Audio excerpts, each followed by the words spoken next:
ప్రభు అయిన యేసునామాన మీ అందరికీ శుభములు. ఈరోజు మనము అపోస్తులైన పౌలు రోమీలకు రాసిన పత్రిక 16వ అధ్యాయము 3-4 వచనాల నుండి ధ్యానిద్దాము. అక్కడ ప్రిస్కా అకులాల గురించి వ్రాయబడి ఉంది. కానీ పౌలు గారు ఎప్పుడైనా పని ప్రయాస అంటే అర్థం ఏంటంటే పరిచర్య, దేవుని యొక్క పని. దేవుని పనులో జత పనివారు నాతో పనిచేసిన ఈ ప్రిస్కా గురించి లూకు రాస్తూ ప్రిసిల్లా అంటాడు. ఆమె యొక్క భర్త అకుల.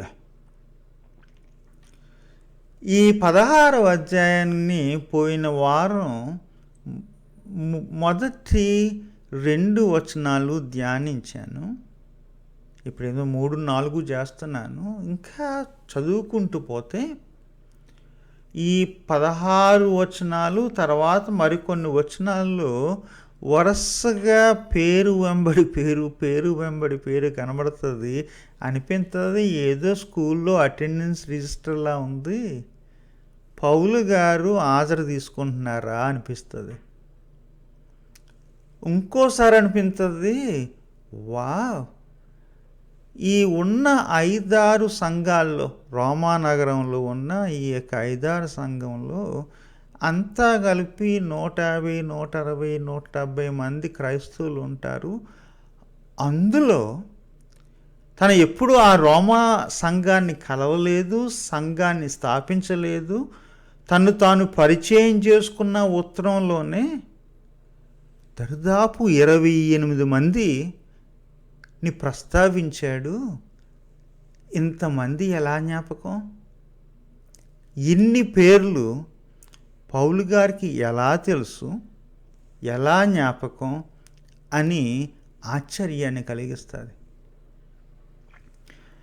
హాజరు పట్టి అంటే మనకి జ్ఞాపకం వస్తుంది. స్కూల్స్లో నా ఇంకా జ్ఞాపకం, నా ఎలిమెంటరీ స్కూల్లో టీచర్ గారు రాగానే వరుసగా చెక్ చేసేవారు, అందరూ వచ్చారా లేదా అని చెప్పి. పేర్లు నాకు ఇంకా జ్ఞాపకం ఉన్నాయి. హై స్కూల్కి వచ్చిన తర్వాత పొద్దుటే కాదు, మధ్యాహ్నమే కాదు, ప్రతి క్లాస్కి హాజరు తీసుకునేవారు. కారణం ఏంటంటే కుర్రోళ్ళు కొంతమంది మాయమైపోయేవాళ్ళు. ఓకే, క్లాస్ అయిపోయిన తర్వాత నెక్స్ట్ క్లాస్ ఇష్టం ఉండకపోతే గోడ మీద నుండి సైడ్గా పారిపోతుంటే ఏం చేసేవారంటే రోజుకు ఒకసారి కాదు, రోజుకు 2 సార్లు కాదు, ప్రతి క్లాస్కి హాజరు తీసుకుందామని. హై స్కూల్లో మన ఏజ్ పెరిగింది కదా, అందుకని హాజరు తీసుకునేవారు. ఎక్కువసార్లు హాజరు తీసుకున్నందుకు వాళ్ళు బాగా జ్ఞాపకం ఉండిపోయారు నాకు, నా హై స్కూల్ క్లాస్మేట్స్. ఇప్పటికి ఇంకా వాళ్ళు ఎదురైతే మా ఊర్లో వాళ్ళని పిలవగలను. ఇంకా కనెక్షన్స్ కూడా ఉన్నాయి. ప్రతి పేరు వెనకాల ఒక నవ్వు ఉంది, సంభాషణలు ఉన్నాయి, జ్ఞాపకాలు ఉన్నాయి. వాళ్ళు నా ఎడల చూపించిన ఆప్యాయత, అనురాగం, వాళ్ళు నా ఎడల కలిగించిన ఆ ప్రభావం కూడా నా మనసులో ఉంది. ఇంకా పేర్లు జ్ఞాపకం ఉన్నాయి. చిన్నప్పుడు నేను ఎదుగుతున్నప్పుడు మా సామలకోట సంఘంలో ఉన్న విశ్వాసులు, అమ్మాజమ్మ గారని, అమ్మాజ అంటని, సత్యవతి గారని, మాణిక్యం అని, కామేశ్వరం అని, బుల్లమ్మ అని, సూర్యకాంతం అని, మగోల్లో యేసురత్నం గారని, అబ్రహాం అని, కృపారావు అని, కొంతమంది ఉన్నారు, కొంతమంది కాలం చేశారు.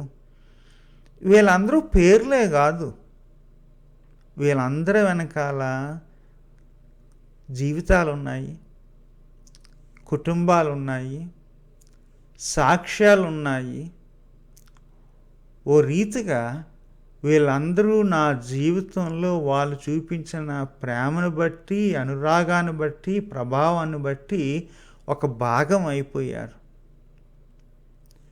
తర్వాత సేవకు వచ్చినప్పుడు ఇంకా జ్ఞాపకం. చాలామంది ఇండియాలో సేవ చేసినప్పుడు ఎదురయ్యారు, ఇక్కడ ఎదురయ్యారు.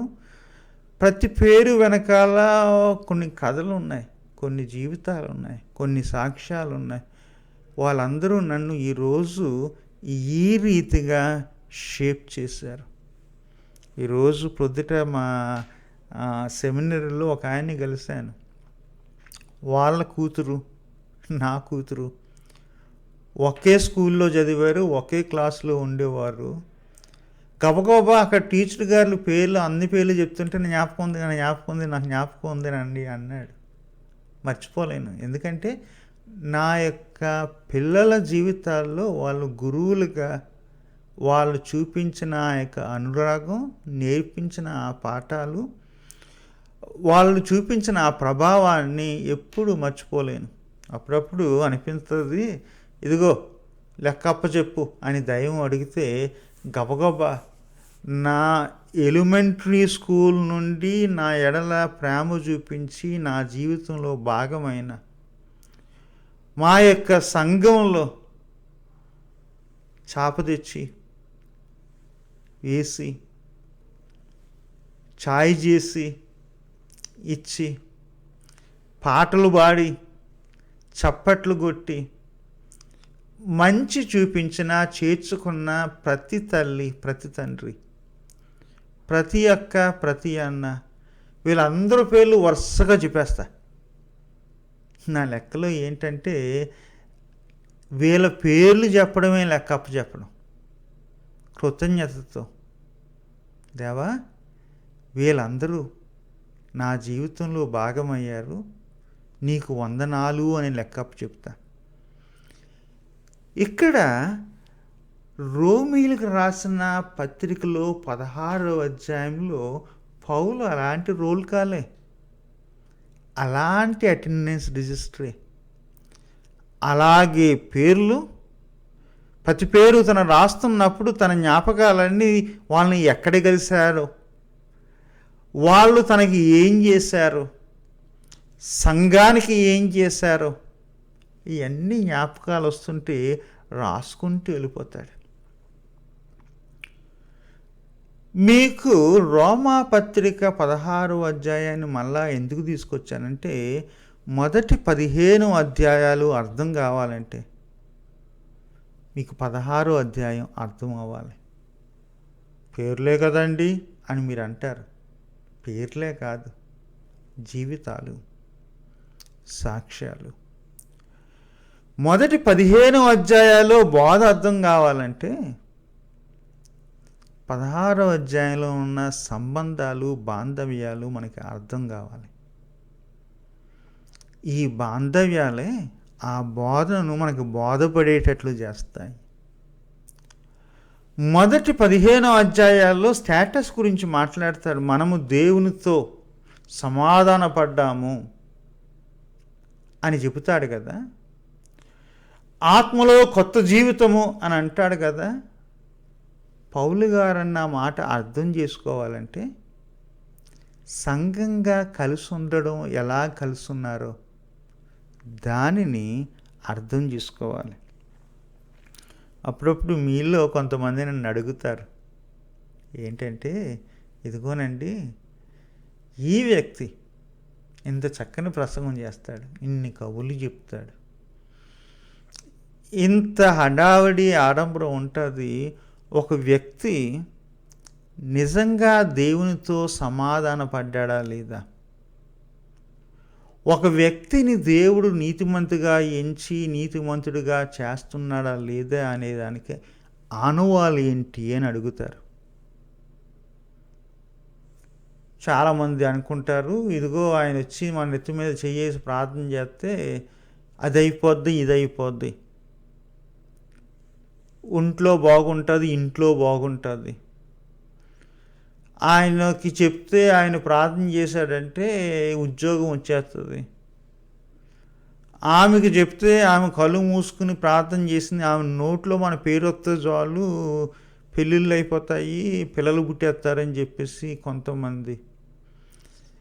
ఏదేదో ఇలాంటివి చూస్తుంటారు కానీ కొంతమందిని ఏమంటారంటే, ఎంత చక్కని సాక్ష్యం అండి, మొన్న చెప్పారు మా చర్చికి వచ్చి అని చెప్పేసి అంటారు. ఓ మాట చెప్తాను. ఒక మనిషి దేవునితో సమాధాన పడ్డాడో లేదో, ఒక మనిషిని దేవుడు నీతిమంతుడిగా ఎంచి నీతిమంతుడిగా చేస్తూ తన ఆత్మను ఇచ్చాడో లేదో దానికి అర్థం ఎలా ఆనవాలు ఏంటి అంటే, సాక్ష్యం చెప్పనవసరం లే, మ్యాజిక్స్ ఏం చూపించిన అవసరం లేదు. ఆ మనిషిని మనం చూసినప్పుడు ఆ మనిషిలో క్రీస్తు కనబడుతున్నాడా లేదా, క్రీస్తు యొక్క పోలిక, క్రీస్తు యొక్క సారూప్యం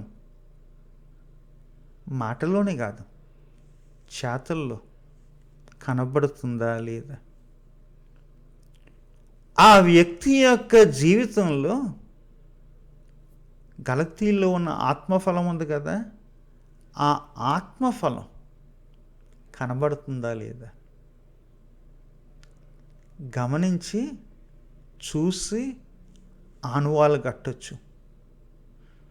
పెద్ద పెద్ద అద్భుతాలు చూసి కాదు, పెద్ద పెద్ద ప్రసంగాలు సాక్ష్యాలు విని కాదు, మనిషిని చూసి. కొన్ని చోట్ల అంటారు, మా సంఘానికి రండి మంచి బోధ ఉంటుంది, మా సంఘానికి రండి సత్యం ఉంటుంది, మా సంఘములోనే రక్షణ ఉంటుంది. సత్యం ఉందనేది, సాక్ష్యం ఉందనేది, రక్షణ ఉందనేది దానికి ఆనవాలు ఏంటి అంటే, ఆ సంఘంలో సాంగత్యంలో క్రీస్తు యొక్క ఆనవాళ్ళు, క్రీస్తు యొక్క స్వరూపం, క్రీస్తు యొక్క పోలిక కనబడుతుందా, అదేనండి ఆనవాళ్ళు.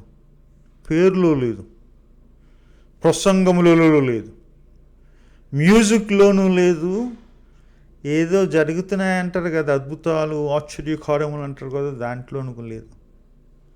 వాళ్ళు కలిసి ఉన్నప్పుడు, సమాజంగా కూడినప్పుడు, కలిసి సంఘముగా ఎదుగుతున్నప్పుడు వాళ్ళ యొక్క సామూహిక జీవితంలో క్రీస్తు కనబడుతున్నాడా లేదా, ఆత్మఫలము కనబడుతుందా లేదా, ఇవేనండి ఆనవాళ్ళు. రోమాలో 15 అధ్యాయాల్లో చెప్పిన ఆ సత్యాలన్నీ ఇప్పుడు 16వ అధ్యాయంలో వాళ్ళ యొక్క సామూహిక జీవితంలో క్రీస్తు యొక్క పోలిక, ఆత్మ యొక్క ఫలాన్ని చూపిస్తాయి. ఈ యొక్క పేర్లు అన్నాను కదా, ఇన్ని పేర్లు దాదాపు ప్రస్తావించింది 28 మంది. అందులో 2 పేర్లు మనకు తెలియదు. ఎవరో తల్లి అంటాడు, నాకు తల్లి అంటాడు, ఎవరో సోదరి అంటాడు. ఈ 28 మందిలో 10 మంది ఆడవాళ్ళు ఉన్నారు. మీరు నవ్వుకోవచ్చు, ఏంటండి ఏదో వంట గదిలో పెట్టాల్సింది, ఫెలోషిప్ హాల్లో భోజనం తీసుకొచ్చి పెట్టాల్సింది వాళ్ళు, లేదు అంటే మరి ఆ ఉట్టే మగోళ్ళు పాడితే బాగోదు కాబట్టి ప్రైజ్ అండ్ వర్షిప్లో ఇది డ్యూయెట్లు పాడడానికి, గ్రూప్ సాంగ్స్ పాడడానికి ఉంటారు. కానీ వాళ్ళ పేర్లు ఏంటండి పౌలు గారు రాశారు అని చెప్పి మీలో కొంతమంది అనుకోవచ్చు. పౌలు లెక్కల్లో సంఘంలో ఆడ మగ సమానమే. ఆడ మగ సమానంగా గౌరవించబడాలి. అందుకనే కదా తన యొక్క 16వ అధ్యాయాన్ని ప్రారంభంలోనే తను ఎవరినైతే నమ్మి తన ఉత్తరాన్ని ఇచ్చి పోవమ్మా అక్కడ చదువమ్మా అని చెప్పాడో, ఎవరైతే సంఘ పెద్ద అన్నాడో, ఎవరైతే నా సహోదరి మన సహోదరి అన్నాడో, ఎవరైతే నన్ను ఒకప్పుడు పోషించింది, నన్నే కాదు చాలామందిని పోషించింది అని ఫీబే గురించి చెప్పాడో, తన యొక్క లిస్టు ఒక అన్యజనురాలు, ఒక స్త్రీతో ప్రారంభమైంది. సంఘంలో అందరికీ చోటు ఉంది, అందరికీ సమానమైన చోటు ఉంది. అదే సంఘంలో సువార్త ఉంది అనేదానికి ఆనవాళ్ళు. సంఘంలో అందరూ సమానంగా గౌరవించబడ్డారు అనేది సంఘంలో సువార్త ఇంకా ఉంది అనేదానికి ఆనవాళ్ళు. ఫీబే గురించి రాశాడు. వెంటనే ఒక జంట గురించి రాస్తాడు, ప్రిస్కా, గ్రీకులో ప్రిస్కా. లూకా గారేమో అపోస్తల కార్యాల్లో 18వ అధ్యాయము 19వ అధ్యాయాలు రాస్తూ ఆమెను ప్రిసిల్లా అంటాడు. అంటే చనువు, ఇది చిన్నదన్నట్టు ప్రిసిల్లా అంటాడు. ప్రిస్కా అంటే నేను అన్నాను కదా, కొంచెం గౌరవార్థమైన పేరు, మర్యాదతో పిలవడం ప్రిస్కా. పౌలు గారు ఆమెని గౌరవంగానే సంబోధించి ప్రస్తావించి ఆమె పేరు చెప్పిన వెంటనే ఆయన పేరు చెప్తాడు. ఉన్న 6 సార్లలో కనీసం 4 సార్లు భార్య భర్తల పేర్లు వచ్చినప్పుడు భార్య పేరు ముందు, భర్త పేరు తర్వాత వచ్చింది. చాలామంది అంటారు ఆమె సమాజంలో వాళ్ళ ఆయన కన్నా మంచి గౌరవాన్ని పొందింది. విశ్వాసాన్ని బట్టి అవ్వచ్చు, తన యొక్క ఉదార స్వభావాన్ని బట్టి, దాతృత్వాన్ని బట్టి, తానిచ్చే ఆతిథ్యాన్ని బట్టి, తను చేసిన పరిచర్యను బట్టి. సో ఆమె పేరు చెప్పగానే జనాలు ఈజీగా గుర్తుపడతారు. అదొక కారణము అవ్వచ్చు. మొన్న ఫీబే గురించి చెప్పినప్పుడు ఏం చెప్పానంటే, ఆమె యూదేతరురాలు. రోమా వచ్చినప్పుడు యూదులకు కొంచెం ఇబ్బందిగా ఉంటుంది, అందుకని అంటాడు చేర్చుకోండి అంటాడు. మరి వీళ్ళెవరు? ప్రిస్కా, అకుల ఎవరు? వీళ్ళ యూదులు. ఇప్పుడు రోమాలో ఉన్న సంఘంలో ఉన్న యూదేతరులకి కొంచెం లోకువా వీళ్ళంటే. ఇంకో కారణం ఉందిలేండి, వీళ్ళు ఎప్పుడో రోమాలో ఉండేవారు, నగరంలో ఊరుదులు పోవాల్సి వచ్చింది, మరలా తిరిగి వచ్చారు. అప్పుడు ఉన్న గౌరవం ఇప్పుడు ఉండదు, కొంచెం లోకువే. వాళ్ళకి ఇప్పుడు మొన్న అన్యజనురాలైన ఫీబేని పరిచయం చేసిన ఈ పౌలు అంటాడు, పోయి వాళ్ళకి చెప్పండి, వందనములు చెప్పండి అంటాడు. నాకు నచ్చింది ఏంటంటే, పౌలు ఎన్ని పేర్లు చెప్పిన తర్వాత 16వ వచనంలో అంటాడు, వీళ్ళందరికీ వందనాలు చెప్పండి అని చెప్పి ఓ మాట, మిగిలిన క్రీస్తు సంఘములు మీకు వందనాలు చెబుతున్నాయి. You all greet your self, మీకు మీరు వందనాలు చెప్పుకోండి. అంటే తను కూడా వందనాలు చెప్తున్నాడు, కానీ వందనాలు చెప్పండి. అంతేకాదు, మిగిలిన సంఘాలు ఉన్నాయి కదా, వాళ్ళందరూ మీకు వందనాలు చెప్తున్నారు. ఆ నిబంధనలో ఉన్నారు కాబట్టి మీకు ఆ బంధం ఉంది. ఒకరికొకరు వందనస్తులుగా బ్రతకండి అని చెప్తాడు. ఎవరు ఈ ప్రిస్సిల్లా, అకుల అనే వాళ్ళు? వీళ్ళ గురించి ఇందా చెప్పాను కదా, అపోస్తల కార్యాల్లో 18, 19 అధ్యాయాల్లో ఉంది, 2వ తిమోతి 4వ అధ్యాయంలో ఉంది, తరువాత 1 కొరింథీయులకు రాసిన పత్రిక 16వ అధ్యాయము 19లో ప్రస్తావించబడింది. ఒక కుటుంబం గురించి, ఒక జంట గురించి ఇన్నిసార్లు నూతన బంధంలో ఎక్కడో మరియా యోసేపుల గురించి ప్రస్తావన ఉంటే ఉండొచ్చు, కానీ ఇంక ఎవరి గురించి ఇంతగా ప్రస్తావించడం జరగలేదు. ఎవరి జంట? వీళ్ళకి మారు పేరు పెట్టచ్చు, ఇదో మిషనరీ జంట. వీళ్ళు ఎక్కడెక్కడ కనబడ్డారు మనకి బైబిల్లో? ఎక్కడో పొంతులు అనే ప్రాంతంలో పొంతు వంశీయుడంట. ఆ ఊరు నుండి వచ్చాడు. ఊరు నుండి వలసలిపోయి రోమా వెళ్ళాడు. రోమా నుండి పారిపోవాల్సి వచ్చింది. కొరింథీ వెళ్ళాడు. కొరింథీ నుండి మరలా ఎఫెసీ వెళ్ళాడు. ఎఫెసీ నుండి మరలా రోమా వచ్చాడు.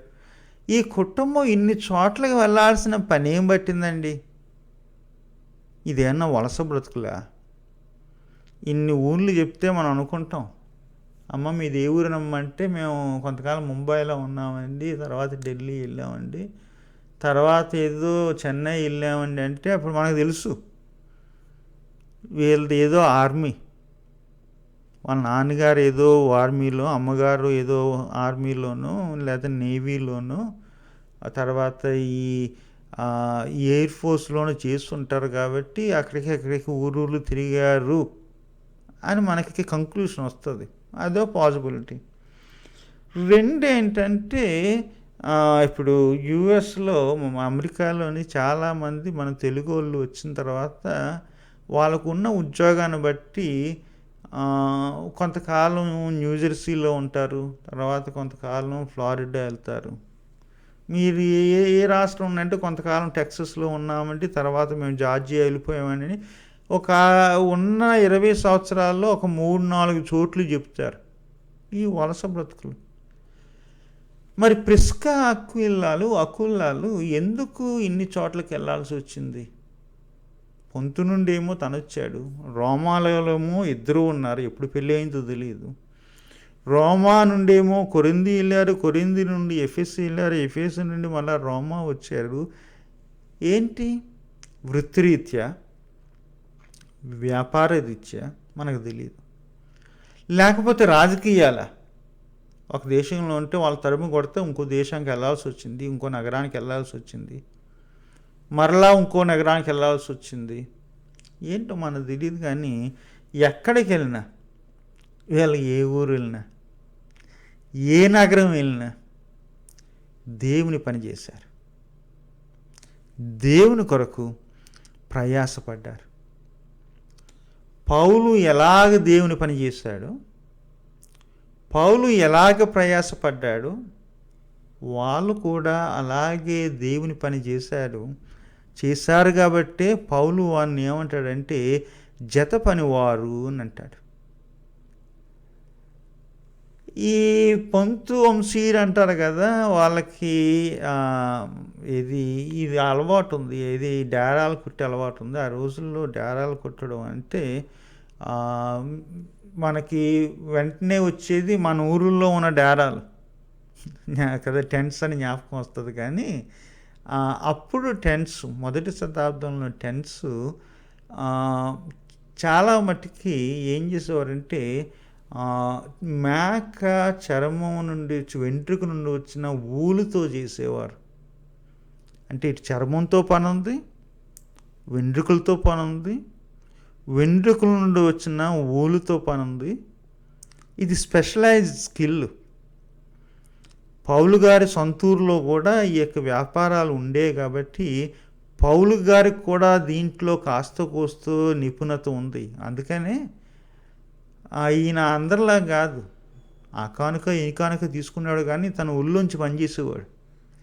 ఏం పని చేశాడంటే డేరాలు కుట్టేవాడు. ఎవరి మీద నేను ఆధారపడడం ఏంటని చెప్పేసి డేరాలు కుట్టేవాడు. ఈ పౌలు గారికి ప్రిస్కా అకులాకి పరిచయం మనకి తెలిసినంత మట్టుకి కొరింథీలో అయింది. అంటే ఈ ప్రిస్కా అకులాలు క్రీస్తుని ఎప్పుడు తెలుసుకున్నారో, ఎక్కడ తెలుసుకున్నారో మనకు తెలియదు. అర్థమైంది కదా. లూకా కూడా తెలుసు ఉండొచ్చు, తెలియకపోవచ్చు. కానీ వీళ్ళు ముందు రోమాలో ఉన్నప్పుడే సంఘంలో ఉంటారు. రోమా నగరంలో ఉన్నప్పుడే క్రీస్తు గురించి వినుంటారు, క్రీస్తుని నమ్ముంటారు. సంఘములో వీళ్ళకంటూ గౌరవం ఉంది, నాయకత్వం ఉంటుంది. కానీ పౌలుకి వీళ్ళు ఎప్పుడు పరిచయం అయ్యారంటే కొరింథీ నగరంలో పరిచయం అయ్యారు. కొరింథీలో ఏం చేస్తున్నారు వీళ్ళు? భర్త అకులా గురించి చెప్తూ అంటాడు, ఇతడు సమాజ మందిరంలో యూదులతో, అలాగ బయట యూదేతరులతో తర్కించేవాడు. తర్కం ఎక్కువ యూదులతో జరిగేది సమాజ మందిరంలో. బయటకు వచ్చిన తర్వాత యూదులను యూదేతరులను ఒప్పించేవాడు. దేని గురించి ఒప్పించేవాడు అంటే క్రీస్తే రక్షకుడు అని ఒప్పించేవాడు. అంతేకాదు, తర్కించడానికి సమాజ మందిరంలో తర్కించడానికి కారణం ఏంటంటే యూదులు యూదేతరులేంటి క్రీస్తుని నమ్మడం ఏంటి, దేవుని మార్గంలో వాళ్ళకు కూడా చోటు ఉందా అంటే వాళ్ళతో తర్కించాల్సి వచ్చింది. లూకా సువార్త అంతా, అపోస్తుల కార్యాలంతా అదే. యూదులకి చెప్పడం యేసు అందరికీ ప్రభువు, యూదులకే కాదు అని చెప్పి. అకుల అలాగా తర్కించేవాడు, ఒప్పించేవాడు.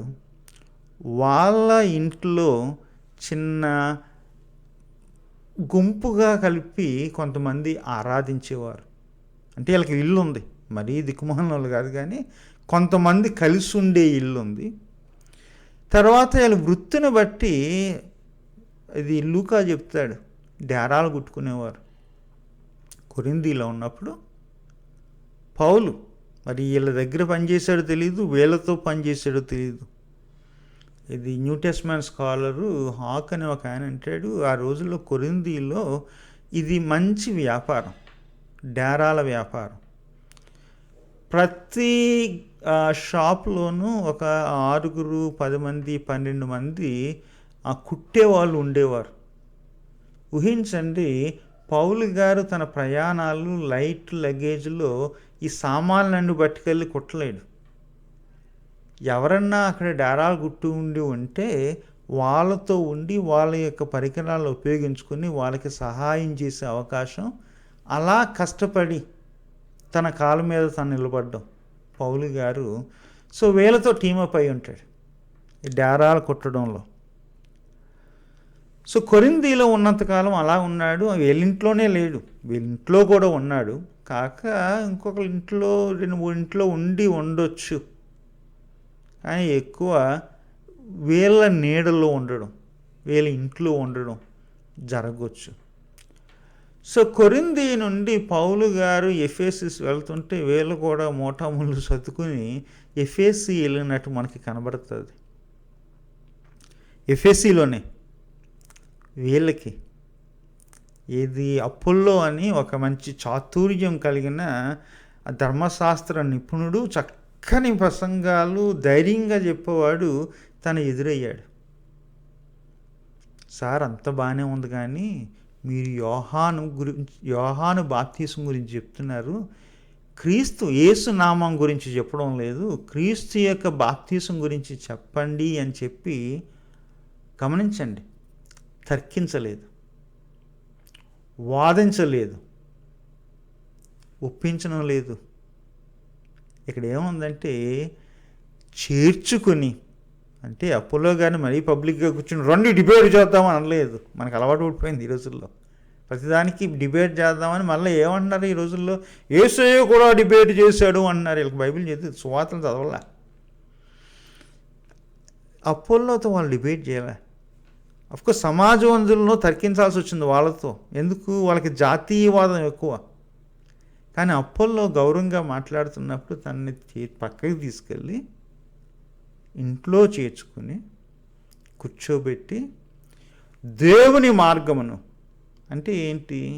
క్రీస్తు అందరికీ ప్రభువు, బాప్తిసం అనేది ఆ యేసయ్య నామాన ఇవ్వండి, మరలా మారు మనసు అని యోహాను ఇది ఉంది కదా, అది కాదు, ఇది మించింది అని చెప్పి విశదీకరించారు. ఓ మాటలే చెప్పాలంటే అపోల్లో గురువు అయితే ఆ గురువులకి గురువులు అయ్యారు ఎవరు? ప్రిస్కా, అకుల, ఎఫెసస్లో. అక్కడ కొన్ని అల్లర్లు జరిగాయి. అల్లర్లు జరిగినప్పుడు పౌలు ప్రాణాలకి వారు ప్రాణాలు అడ్డుగా పెట్టి ప్రాణాలు ఇవ్వడానికి తెగించారు. ఈ యొక్క జంట, ఈ 49 క్లౌదియా యొక్క, మీకు గతంలో చెప్పాను, సామ్రాజ్యాధిపతి క్లౌదియా ఏమో చెదరగొట్టినప్పుడు రోమాలో ఉన్నవారు కొరింథీలోకి వెళ్ళిపోయారు. పౌలు గారితో పాటు ఎఫెసీకి వెళ్ళారు. ఈ ఎంపరర్ క్లాడియస్ చనిపోతాడు 54, 55 ఆ ప్రాంతంలో. వీళ్ళ మరలా రోమా వచ్చే అవకాశం ఉంది. అప్పటికే వాళ్ళకి స్నేహితులు ఉన్నారు, అప్పటికే వాళ్ళకి సంఘం ఉంది. మరలా రోమా రావడం జరిగింది. సో పౌలు గారి ఉత్తరం రాసే సమయానికి ఎక్కడో కొరింథీలో కలిసి ఎఫెసస్ వెళ్ళిన ఈ జంట ఆల్రెడీ రోమాలో ఉన్నారు. అంటే రోమాలో మరి పౌలు గారు వచ్చారనుకోండి, సహజంగా ఎవరింటికి వస్తారు, ఎవరిని కలుస్తారు? ఈ జంటనే కలుస్తారు, ప్రిస్కాని అక్విలాని. కూర్చుని కబుర్లు చెప్పుకుంటారు కొరింథీలో ఉన్న పరిశుద్ధుల గురించి, ఎఫెసీలో ఉన్న పరిశుద్ధుల గురించి, వాళ్ళ యొక్క పరిచయాలు, వాళ్ళ యొక్క కామన్ ఫ్రెండ్స్, జ్ఞాపకాలు అన్నీ కూర్చుని చెప్పుకొని తర్వాత క్రీస్తులో ఒకరినందు ఒకరు బలపడతారు. అందుకనే అంత ప్రాముఖ్యంగా ఫీబే పేరు పెట్టిన వెంటనే ప్రిస్కా, అకులా పేర్లను పౌలు అక్కడ ప్రస్తావించడం జరిగింది. సో క్లౌదియా అనే ఈ యొక్క చక్రవర్తి చనిపోయిన తర్వాత వీళ్ళు రోమా వచ్చినప్పుడు గతంలో ఉన్నట్టు లేదు. ఏం జరిగింది? ఆల్రెడీ వాళ్ళ యొక్క సంఘాల్లో యూదేతరులు ఆధిపత్యం చేస్తున్నారు. యూదులేమో మరలా కొత్తగా తిరిగి వస్తున్నారు. వచ్చి వీళ్ళు ఎదుక్కుంటారు, ఏది మన సంఘం ఏంటని చూస్తారు. మేము ఇక్కడే కూర్చుండేవాళ్ళు మొదటి లైన్లో అనుకుంటారు, కానీ ఇప్పుడు మొదటి లైన్లో కూర్చోవడానికి అవకాశం లేదు. ఎందుకంటే యూదేతరులు ఆల్రెడీ అక్కడ కూర్చుంటున్నారు. అంత కొత్తగా ఉంది. యూదేతరులు కొంచెం తక్కువగా చూసేవారు. ఎందుకు? ఇలా ఒకప్పుడు బహిష్కరించబడ్డారు. ఏది? 5 సంవత్సరాల క్రితం. వీళ్ళు మళ్ళా తిరిగి వచ్చారు. మా యొక్క గౌరవాలు తీసేసుకుంటారు, మా యొక్క ఉద్యోగాలు తీసేసుకుంటారు, మా పనులు పాడు చేస్తారని చెప్పేసి వీళ్ళని బయటోళ్ళలా చూస్తున్నారు. ఎవరు? యూదేతరులు. కనీసం యూదులన్నా గౌరవించాలి కదా. మా వాళ్ళే వాళ్ళు, ప్రిస్కా, అకులా మనవాళ్ళు కాదేటి అని అనుకోవాలి కదా. అనుకుంటున్నారు, కానీ వీళ్ళ కోపం ఉండిపోయింది. ఎందుకు? కొరింథీలో యూదేతరులకి, అన్యజనులకి క్రీస్తుని గురించి చెప్పింది వీళ్ళే. ఎఫెసీలో అన్యజనులను క్రీస్తు దగ్గరికి తీసుకొచ్చింది వీళ్ళే. ఇప్పుడు మరలా వీళ్ళు రోమా వచ్చారు. మన జాతికి ద్రోహం చేసి క్రీస్తుని అన్యజనుల గురించి పరిచయం చేశారు కదా. ఇప్పుడు వీళ్ళ మనోళ్ళు కాదు, జాతి ద్రోహులని చెప్పి యూదులు వీళ్ళని తక్కువగా చూస్తున్నారు. వీళ్ళ పేర్లు కూడా కొంచెం జాగ్రత్తగానే ఉంటాయి. వీళ్ళ ఏం పేర్లు అంటే కాస్తో కోస్తో ఆ గ్రీకు ఇన్ఫ్లుయెన్స్ ఉన్న పేర్లు, రోమన్ పేర్లను నామకరణం చేసుకున్నారు, హెబ్రీ పేర్లు కాదు. అంటే వీళ్ళు కొరింథీ, ఎఫెసస్, రోమా ఇలాంటి నగరాలు వెళ్ళినప్పుడు ఆ నగరాల్లో మరీ వింతగా ఉండకూడదని వీళ్ళ పేర్లు వీళ్ళ అమ్మనాన్నలో పెట్టుంటారు. రోమన్ ఆ యొక్క పేర్లు పెట్టడం జరిగింది. సో యూదేతరులకి లోకువా కోపం, యూదులకి లోకువా కోపం. అందుకనే ఎవరైతే లోకువా, ఎవరి మీదైతే కోపమో ఆ ఇద్దరు పేర్లని పౌలు ఈ లిస్టులో మొదలు పెట్టి అంటాడు, ఇదిగో వాళ్ళకి వందనాలు చెప్పండి అంటాడు. కష్టంగా ఉంది కదా. ఒక్కోసారి ఎవరి మీదైనా మనకు ఎవరైనా లోకుగా ఉండి ఎవరి మీదైనా కోపం ఉందంటే గివ్ మై గ్రీటింగ్స్ అని చెప్పామనుకోండి, పోయి నన్ను హలో చెప్పండి నా కొరకు అని అన్నాం అనుకోండి, ఇంకెవరు దొరకలేదేటి అని అనుకుంటాం కదా. ఇక్కడ రోమాలో ఉన్న సంఘానికి అదే పౌలు చెప్తున్నాడు. మీకు లోకు కదా, మీ కోపం కదా, అయితే ఆ కుటుంబానికి ఏం చెప్తారు? వందనాలు చెప్పండి. ఆ కుటుంబాన్ని గౌరవించండి. ఎందుకు జతపనివారు? నేను ప్రయాణాలు చేశాను, ప్రసంగాలు చేశాను, ఉత్తరాలు రాశాను. వాళ్ళు వలసలు వెళ్ళారు. వాదించడం, తర్కించడమే కాదు, మనుషుల్ని చేర్చుకున్నారు. సంఘాలు స్థాపించారు. సంఘాలను వాళ్ళ ఇంట్లో పెట్టుకుని పోషించి, నడిపించి, పెంచారు.